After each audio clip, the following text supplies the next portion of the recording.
Okay, 1, 2, 3. What's up, folks? TK Gang. gang? It's your girl K, It's your boy Trey. and we back with another one. B. Okay, y'all, we've been gone for a minute, but we decided to come back to give y'all what y'all was watching and asking for. We thank you guys for the views on the last video that we got, the last 2 videos. We still looking for a platform. Somebody suggested one. Shout out to them, but it doesn't let us watch anything. Like everything is locked. So yeah. So you know how we do it, guys. We got pizza from the corner store. So we'll make sure you get some eat, something to drink so we can vibe out. Let's get to it. Yo. What am I saying? You got a church coming? Lord, I don't forget. Okay. See, it been so long. I forgot how to, what's the name? Chrome. Did I do it right?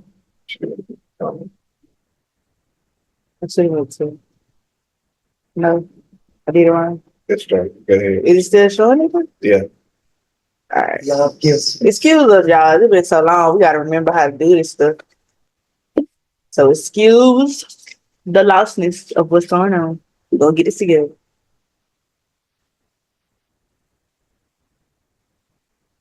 When an old flame is reignited, the passion is like gasoline on an open fire. This was a reunion they had waited so long for. He felt as if Carissa Ellison made him a better person. But what neither yet knew was that around them, tempers were flaring. Carissa had a few male friends. He was making a good situation for my dad over there. It's very creepy to think that someone is stalking you from across the street in a cemetery of all places. All of it an explosion of violence, the likes of which no one in Shreveport, Louisiana will ever forget. It literally sent a chill Yeah, up my spine. Where they from?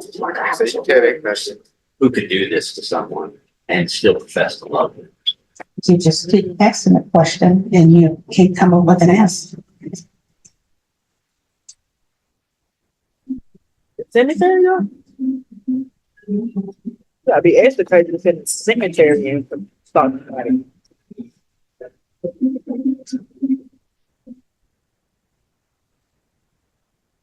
July 18th, 2013. It's a sweltering summer night in Shreveport, Louisiana. But as the heat and humidity washes over the city, a terrifying storm is about to hit like a hurricane. It begins just before 10 p.m. when 911 dispatchers receive an alarming call. Emergency? Man, my mama just got home from work. I'm not getting a heartbeat. Oh my Lord, mama! The caller identifies himself as Get a mama? 54-year-old Kelvin Right. Ellison, and the victim, his mother, 78-year-old Man. Ellison. You could hear him wailing on the recording, like crying and wailing as he tells the Oh, yeah, nothing do that. what he sees. I would hope, lady. She's bleeding from my breast and I feel all out there. Recognizing the gravity of the situation, dispatchers transfer Kelvin's call to the Shreveport Police Department. My mother looks like she's been shot. My sister's supposed to be here. They transfer her? And I don't know what it's called. Oh, okay. He's screaming and he gets angry because his sister Carissa Ellison was the person that was supposed to be home watching his mother. As first responders race to the scene, Kelvin continues his unsettling phone call with police. Let me press my full light on where y'all see my address. Okay, it's come over here in my mama's house.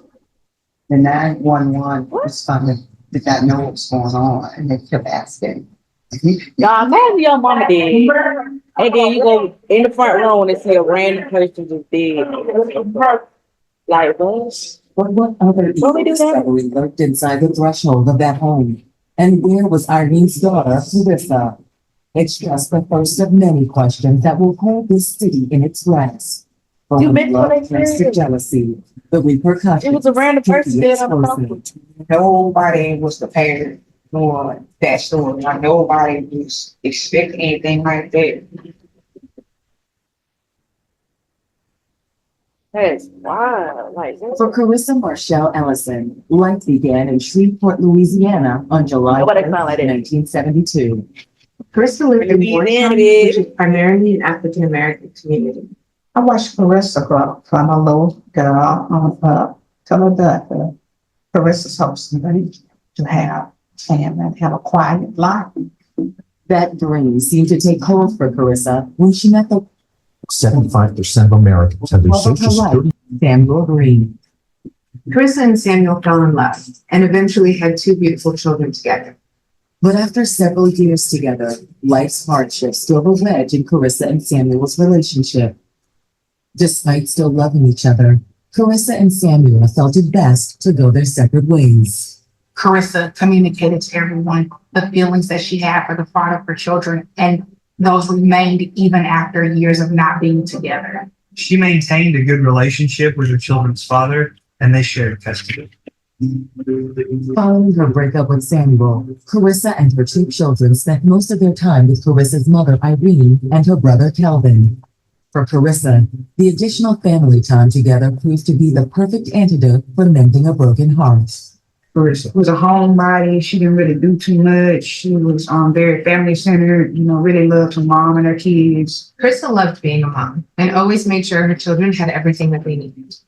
Her kids went to live with the father during the summertime and during the school years, lived with Carissa. Carissa Ellison also worked at Walmart here in Shreveport. People liked Carissa. She was fun-loving. All right, well, let you go then. okay. Nice to see you. Nice to see you. Hi. Carissa was essentially a carbon copy of her mother, Irene. Irene was just a really sweet lady that would always be in her garden. Her and her daughter were really close. They were always Got normal auntie learned though. What you need me to do Irene. over here? Get to work. Okay, All right, boss. Miss Irene is grandma to everybody. So it was not out of the norm for people to be at Miss Irene's home visiting her or Carissa's. As for Carissa's personal life, the beautiful single mother attracted plenty of attention over the years. Still, it wasn't until one day in 2011 that 39-year-old Carissa truly met No, someone. none of our after texts her look like that. Ah, Making by the way. So you're Irene? None of them.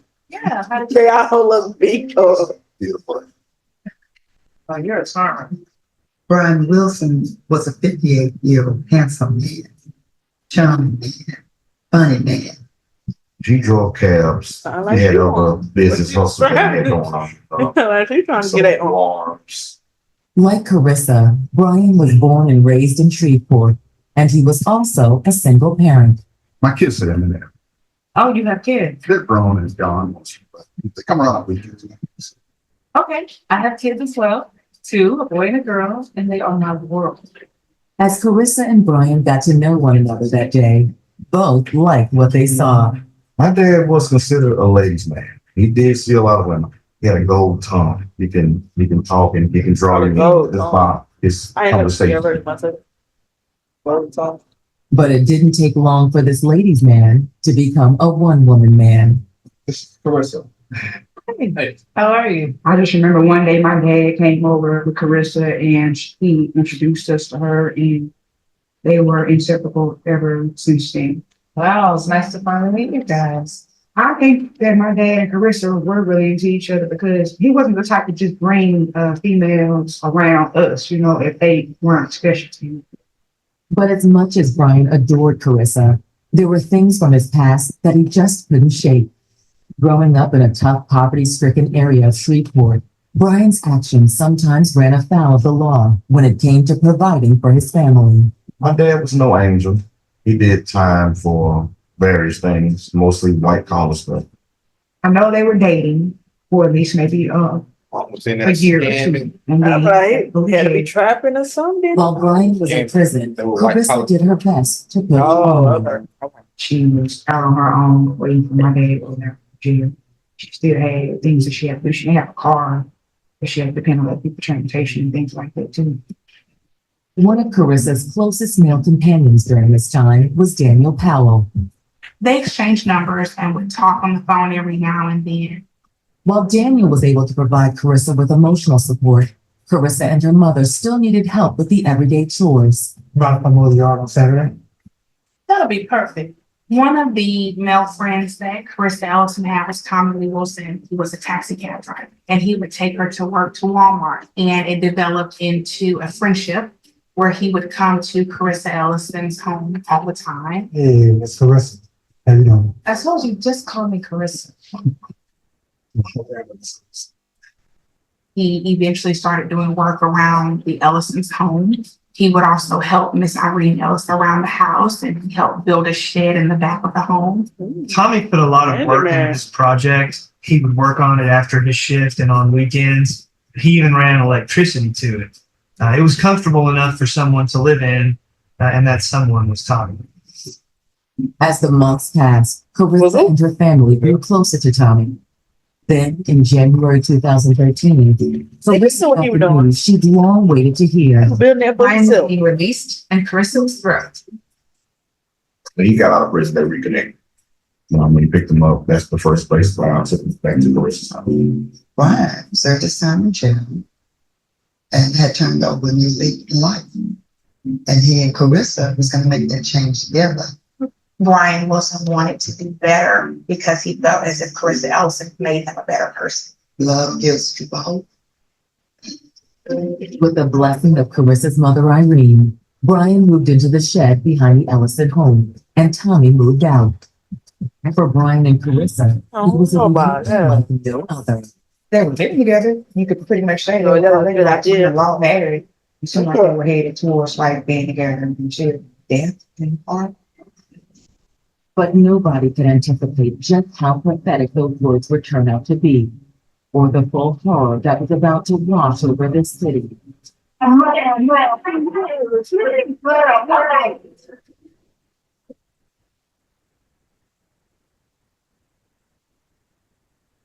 Oh, that shit sound like trouble already.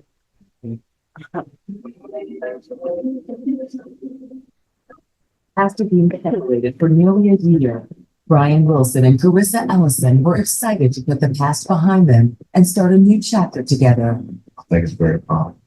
You find somebody that's finally for you. But on July 18th, 2013, hope gave way to heartache in the form of a terrible discovery.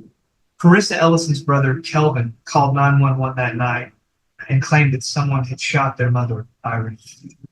As police race to the scene, this unfolding tragedy takes an even more ominous turn. There's somebody else up in my mama's house. Oh, man. Who is it? This guy my sister was dating. I told her I didn't want this guy around my house. Let me see about my sister. She's in and out there and I'm there on my son. Calm down, the police are on the way. Oh, sorry, wasn't it? My bad. Minutes later, first responders arrive at the scene.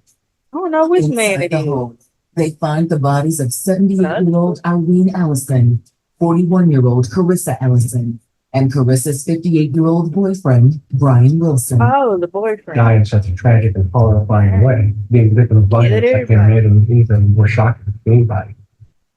As detectives from the Shreveport Police Department arrive on the scene, they start by examining their three victims. Brian Wilson is laid back on the couch. You can see a hole in his chest and blood. Both Brian Wilson and Irene Ellison appear to have single gunshot wounds to the heart. In Irene Ellison's room, they find that her hands and wrists are bound behind her back with an electrical cord. You're talking about a 78-year-old woman. But nothing can prepare investigators for the scene awaiting them in Carissa's room. Could be a home invasion gone wrong. The crime scene was unreal. There was so much blood on Carissa's scene, more so than anyone else's. What they found was her in her bed, partially wrapped in a blanket of some sort with a lot of blood everywhere. As investigators continue to survey the horrific setting of the triple homicide, they can't help but ask themselves, who would commit such a wicked deed and why? Naturally, one question the police had is, are they dealing with a double murder suicide? But as police search the home, they find no sign of a handgun near any of their Double victims. murder. What they suicide. do note, however, is a distinct aroma in the air. You smell that? Smoke. I smell that. One of the first things that they made mention of was a heavy, strong smell of Clorox. You got something here? I don't think it was uncommon to have bleach in the house because Irene was a very clean person. What was uncommon is the fact that the That's what bleach it was was. strewn about the house, and that it was staining the carpet in different areas. You can assume that someone's trying to clean something up. And outside of cleaning something up, they're also degrading that DNA that they're wiping up with it.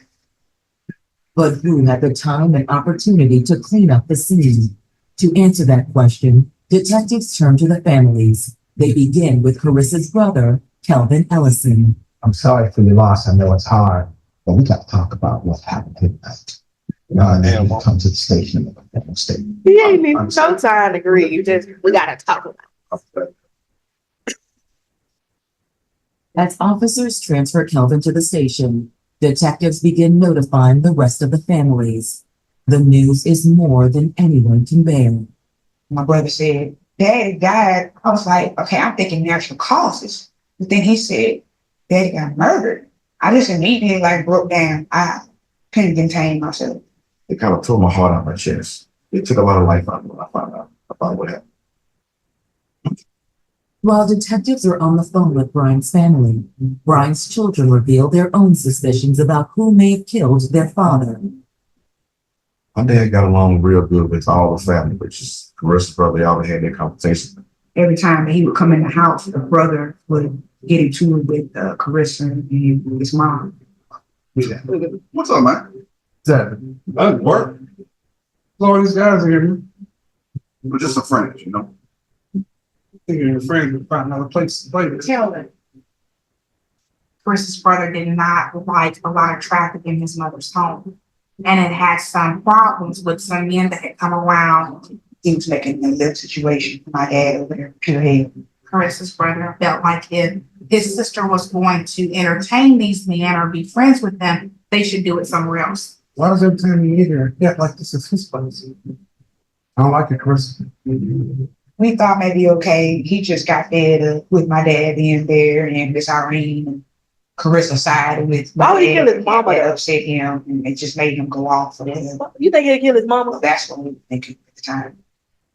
Detectives begin to wonder, could Carissa's grieving brother really be involved in the triple homicide after all? I don't think he will. Obviously had Well, you access. can't put it past people. So, Can't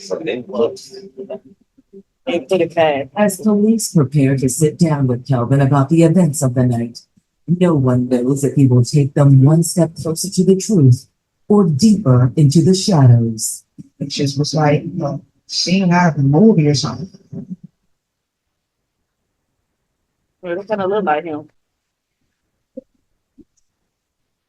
According to the Bureau of Justice Statistics, household members are victims of violent crimes in more than 260,000 burglaries annually. In 65% of these burglaries, the victims knew their offenders.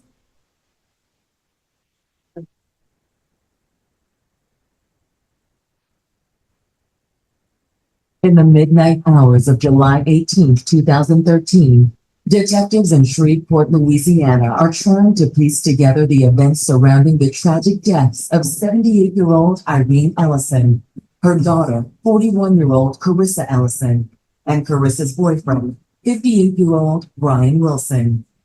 In the aftermath of the slayings, investigators learned that Carissa's brother, Kelvin, had been fighting with his family over the fact that Brian Wilson was living with them.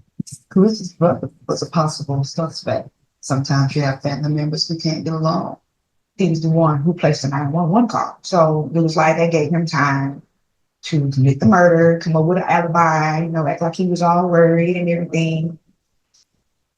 While police continue scouring the crime It's scene, possible. investigators sit down with Kelvin. Look, we didn't get it while we're still with that. Can we do that? Yeah, sure. Chris's brother tells the detectives, I woke up that day like a normal day. I went to work.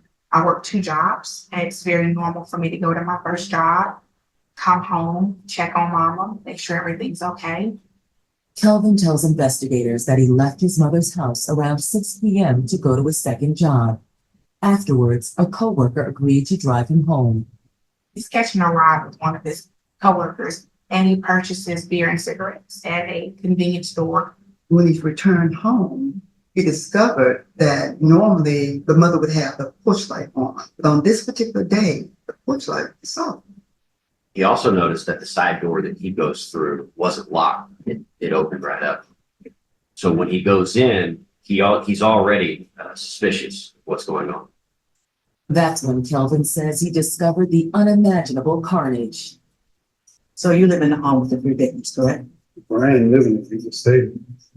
Does anyone else live in the home? Yeah, Carissa kids stay there, they currently with her father for the son. Okay, I know it's been a hard night, but we're gonna need to confirm some things.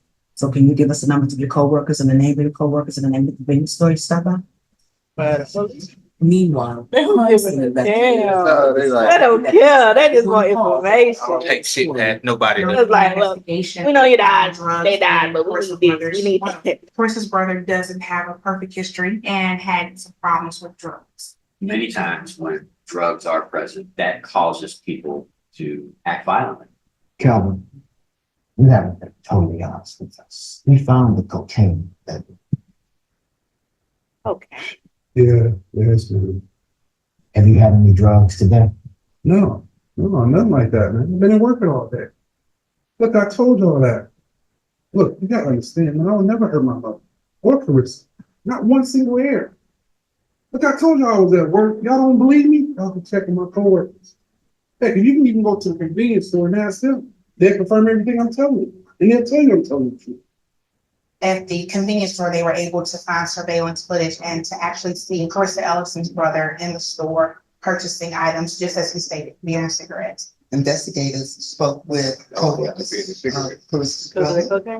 He worked the evening job, so everything that he said was true, and his time was accounted for. People can be great actors, but that wasn't acting. I mean, it was very apparent to the officers, this person is devastated by what he has seen in this home. However, detectives can't help but wonder, could this triple homicide still be drug-related? This could have been a drug deal gone bad, where it just so happened that the 3 innocent bystanders in the house were slain because of some issue that maybe Carissa's brother may have had with other people that are involved in drugs. You only wanted to anyone. Or maybe you heard about someone and then they took revenge. No, nothing like that. Why are y'all asking all these questions, man? Look, all this is because of Brian, not me. Police looked at Brian Wilson himself as someone who might have brought in an unsavory element to an otherwise peaceful home. Brian, he was incarcerated. He'd been released. What happened while he was in jail? What happened with his lifestyle? Could have been someone there trying to get a vendetta against Brian. Everybody was looking at it like. Why they just automatically blaming the men though? That it was something that had trickled down to him. That maybe he owed somebody some money. While Shreveport police continue to look into ghosts from Brian and Kelvin's past, investigators received word that the autopsies are complete, but the findings are not what they expect. It was someone of that grudge. This is a deliberate act. You didn't want them dead. You want to make sure that they're dead.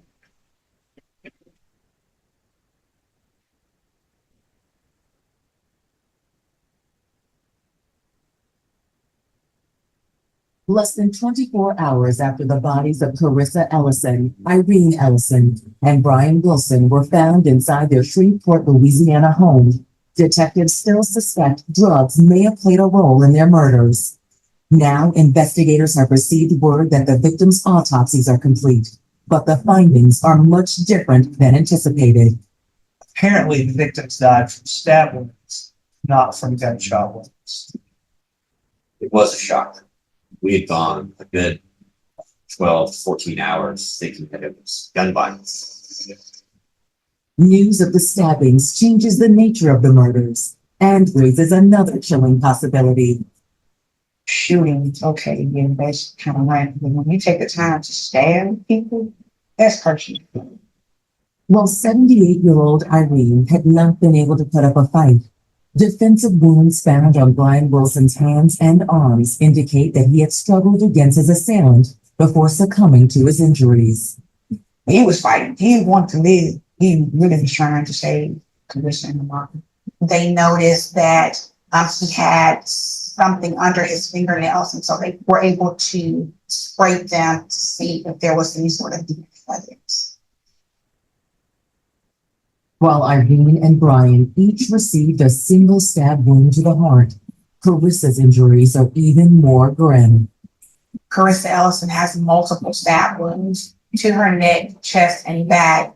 And obviously, she has an extreme amount, more than the other two victims in this case. It was obvious that she bore the brunt of the killer's outrage. Now suspecting Carissa may have been the killer's intended target, investigators begin interviewing neighbors in the hopes of learning who may have frequented the Ellison home. Excuse me, sir. Shreveport PD, do you mind if I ask you a few questions? No, go ahead. Did you know the Ellisons? I know pretty well. My wife's good friends with Carissa. Detectives determined that Carissa had a few male friends. They didn't always know the extent of the relationships, but they did know that Carissa had male friends. Yeah, they're always doing everything around. I guess she's pretty popular. Do you remember any in particular? There was this one. There was a cab driver. He's a real nice fellow. He was always helping me cycling around the house. He lived out back in the shed for a little while. And his name was Tom. One of the individuals that was mentioned to the police was Tommy Lee Wilson. When was the last time you saw Tom? Well, maybe a few weeks back. Tommy. The news that Tommy Lee Wilson had allegedly visited the Ellison home within the past few weeks piques detectives' interest. I told you On that July shit was 22nd, detectives sit down with the 57-year-old cab driver for an interview. We'd like to speak with you regarding Carissa. Read about it in the paper. It broke my heart too. Well, you were close to Carissa and her family? Sure. I lived in the back of the house for a while. That was tough. But this thing got out of prison. Tommy Lee Wilson told detectives that he had never had any interaction with Brian Wilson and that some time had passed since he had even been to Miss Irene's home. Where were you on the night of July 18th? And my brother's been sick. He's in the hospital. I was there with him by his side from July 15th to July 19th. But I want to help y'all out. Tommy tells detectives that Carissa had been seeing another man behind Brian's back while he was incarcerated. That man's name was Daniel Powell. Carissa told me that Daniel was real jealous of our relationship. Especially after they look back up. He was insinuating that, this other boyfriend that she's had, you need to look at him. He possibly, could be the person that killed her because he's jealous. Tommy's statement to detectives raises a red flag. Could Daniel Powell be the man they're looking for? After collecting samples of Tommy's DNA, detectives track down Daniel and bring him in for an interview. We need to speak with you about that relationship. We should talk on the phone every now and then, but it's been a while since I see you. Where were you on the night of July 18th? I was at work. Daniel provides police with his co-workers' names and numbers. And like Tommy Lee Wilson, he also agrees to submit a DNA sample. At this point, Daniel is certainly a person of interest, but they have nothing to hold him on, so they have to let him go. That's too many suspects. Investigators Way too wonder, have they just cut loose an innocent man or a cold-blooded killer? As they're about to find out, desire and passion sometimes make strange bedfellows. That was no ordinary shack. That was a place for intimate secrets. What?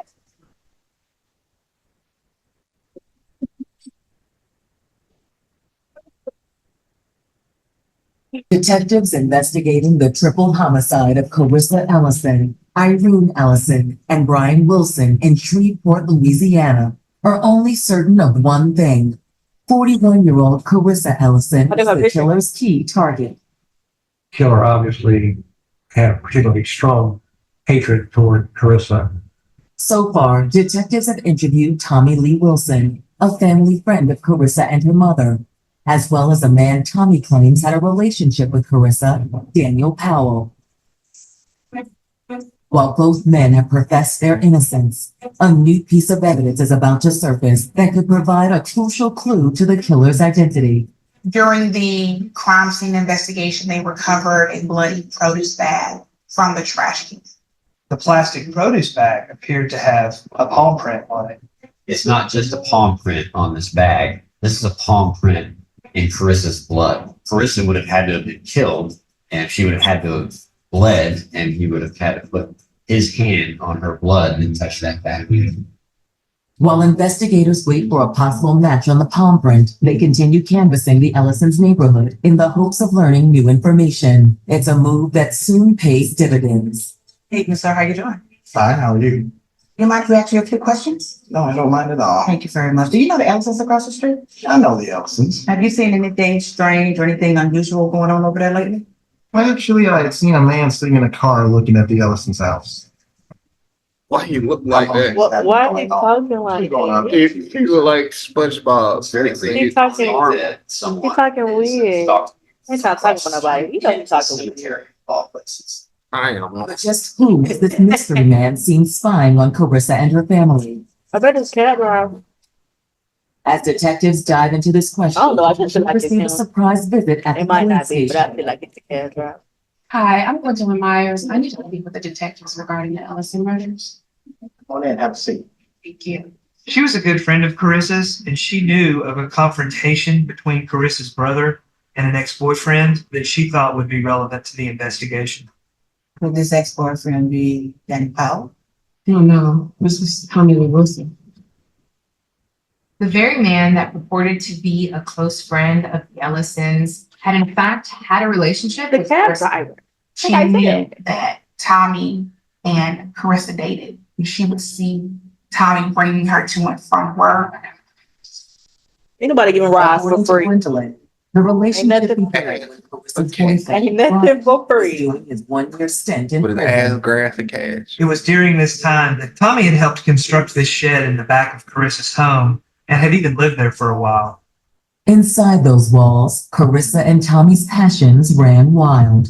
But Gwendolyn says as the months ticked down to Brian's release date, Carissa had an epiphany. Carissa realized that she still had feelings for Brian and that she wanted to rekindle the relationship when he was released from prison. Tommy, Gwendolyn says it was just days before Brian's release when Carissa broke the news to Tommy. I just want to let you know Go that to jail. my ex-boyfriend is getting out of prison and I still have feelings for him. She's fucking taking it And he's gonna need a place to stay. I understand. I can go back in my room. I hope we can stay friends. Of course. I hate to that too cool. Gwendolyn Nope. states when Tommy moved off the property, Brian moved right in. Then about 6 months after Brian's release, Carissa and Brian's passionate reunion came to an abrupt end. Tommy literally cut the cord that supplied power to the shed. In turn, basically denying Brian, all the comforts of a home that Tommy himself built. and it's at this point, the stalking begins. The news of Tommy Lee Wilson's ongoing infatuation with Carissa is troubling for detectives. And there's still the issue of his alibi. Police had questioned Tommy on his whereabouts. He claims that he was visiting his brother in the hospital. Detectives actually spoke with Tommy Lee Wilson's brother and asked him about the time frame that all of this took place, as well as Tommy Lee Wilson's whereabouts. Detectives determined that he was there, he left, and didn't return until after 9:30. That absolutely left him enough time to commit the crime. But it's what Gwendolyn says next that really grabs the detective's attention. Not too long after the murders, Gwendolyn ran into Tommy and talked to him about what happened. During this conversation with Tommy, Tommy seems saddened as well. He seems affected by it, but he's also offering really intimate details about the bodies. This is information that was not leaked to the media, No one's ever heard of this. The fact that he was able to give intimate details to her caught her not only off guard, but scared her. And that's not the only part of Gwendolyn's conversation with Tommy that raises a red flag with police. When she referred to Brian Wilson as Carissa's boyfriend, Tommy Wilson became very, very upset. His demeanor completely changes and his attitude. Something cigarette bud, but The way he reacted. It was just made her long kinda, when he you know, started. take a He'll step push back. it down to the Detectives bottom. are now all but convinced that Tommy Lee Wilson is their killer, especially when they receive word from Daniel Powell's coworkers. You had an alibi and his alibi checked out. Daniel Powell wasn't near the home at the time of the murders. He was at work. He was completely ruled out. Investigators feel they're one step closer to unraveling this shocking case. But the next piece of evidence may be the most important of them all. I think he thought that he cooked his trash, but he didn't. Not with a hospital like Blow Rock. That's the dumbest decision ever. I can say to the families that's going through the same thing that we're going through, that's dealing with a murder in the family, just trust in God, everything will be okay. It'll be all right.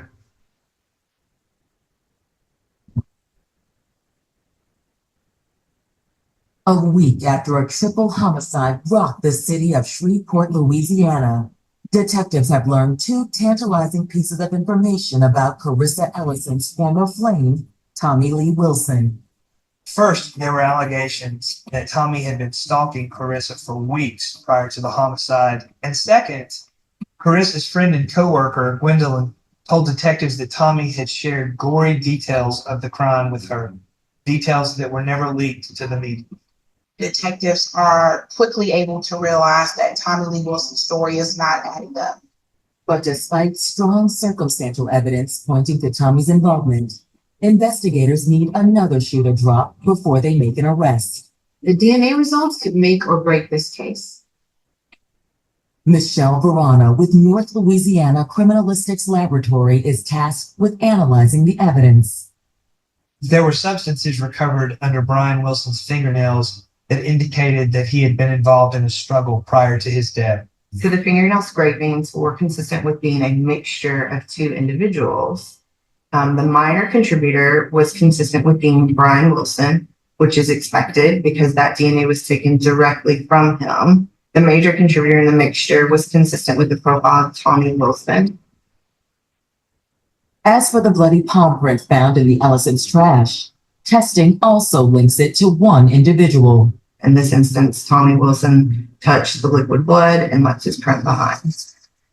Armed with the new evidence, investigators move swiftly. You're probably gone by now. Tommy Lee Wilson was arrested on July 26, 2013. Oh, I for 3 counts of staying on the light. Sorry. We were relieved, you know, that he was off the streets because everybody was in shock. I think that allowed everybody in the Moretown neighborhood to be able to sleep better at night, that knowing this man was off the street. It was a sign of relief. We didn't have to watch over our shoulder anymore that they had to kill him.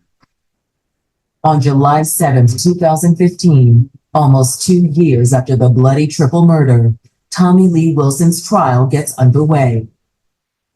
Prosecutors told the jury that this was a case of basically jealous rage and that Tommy was obsessed with Carissa and that he stalked her and eventually killed her and her family. Tommy Wilson was feeling displaced because, I mean, here you are, you're the guy that Carissa's dating. And then when my dad comes back on the scene, you're out the picture. He probably saw Brian as a replacement for him. He's literally living in the shed that he built, that Tommy built. Lead prosecutor Gia Prudhomme puts forth her theory of events. Tommy Lee Wilson had been watching Carissa. He's familiar with the family. He knows their comings and goings. He knows when Carissa's brother goes to work. He watched and waited until he felt like people were getting into bed. He entered the home. And I believe that he found Carissa and Brian in the living area. At that point, prosecutors believe Tommy went to attack Brian and they got into a scuffle. Carissa runs out of fear and Tommy ultimately stabs Brian.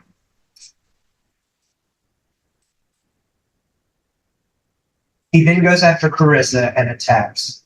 He starts stabbing her, and by this time, Irene is alerted. She hears the noise, goes to check it out, and he forces her back into the bedroom. He hits her on her head.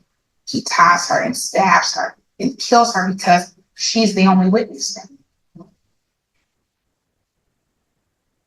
The most powerful evidence that was presented was the bloody handprint, the blood belonging to Carissa, and the fact that the palm print was that of Tommy Wilson. Tommy's defense team, however, has a different take on the state's evidence. Well, it seemed like a shotgun approach for the defense during certain parts of the trial. You know, why his handprint was on the bag. You know, he brought groceries to them sometimes. What he was doing in the house, why his DNA was there, was because he actually was there. Then on July That makes 8th, sense. 2015, Tommy Lee Wilson decides to take the stand himself. Tommy Wilson's story was, I wasn't there. I had nothing to do with this. During the cross-examination of Tommy Lee Wilson, he confused himself and couldn't even keep up with the answers he had formerly given. I think he thought that he was going to be able to finagle his way out of it.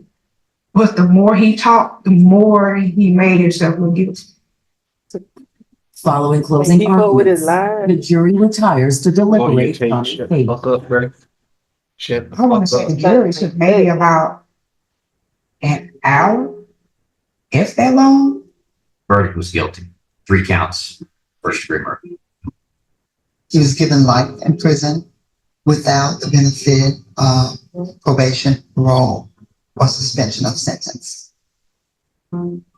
As for the events that culminated in this tragedy, it serves as a bitter reminder how love can bring out the best and worst in all of us.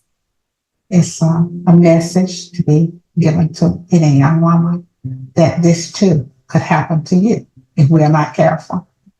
Some people move on and some people just can't let go. You know, in this case, Tommy Wilson couldn't let go. And it was like, if I can't have you, nobody can. And he made sure of that. There are so many people that were affected and remain affected by this senseless act. Brian's kids lost their father that day. Chris's children lost their mother and their grandmother that day. As for Carissa's brother, he not only lost his sister and his mother, but the memory of that horrific day is one that will not soon fade. The thing that I remember most was that 911 call that the son placed. I'm a son, you know, I love my mother very much. It put me in his shoes and it was extremely sad to hear. I remember that striking. I was really sad about it.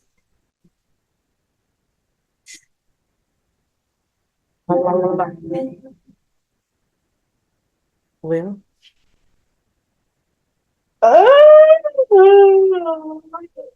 That was a good one. Yeah. But I saw the plot from the beginning. Hey, For once, I saw the plot proud of you. from the beginning. I already knew it. I knew that shit was gonna be some problem. And a man giving out nothing for free. Well, some are. Let me not just say that. Some do. But in that case, nah. I knew he was gonna be a problem. But sometimes you gotta know your place. You can't tell nobody who or not to mess with if they spouse or whatever in jail. But you gotta know your place. Cause he knew she was dating that man before he went in jail. He decided to put himself with her while he was in jail. That was his fault, not hers. Cause he knew that already. Yeah. Oh, right, that went probably about eight. I give it an 8. It wasn't that bad. It wasn't that bad. He had to kill the mama though, but I get why, cause she would have told on him. But He's like, oh shit. grandma ain't have to die like that. That's sad. That's sad. She had to die. And I'm mad they blame the brother, just cause he want him at his mama house. I don't want nobody gambling at my mama house either. If she's 70-some years old. 70, 80 years old. Yeah. But that's gonna be the end of the video, y'all. Make sure you like, comment, subscribe. to our channel, turn on your post notifications because we're gonna keep coming back with more content. We promise not to stay long. It's fine. We promise not to stay gone for long. We gonna catch y'all back. We can't put a time out. Keep that shit rolling. You All right, we're did. gonna keep it going.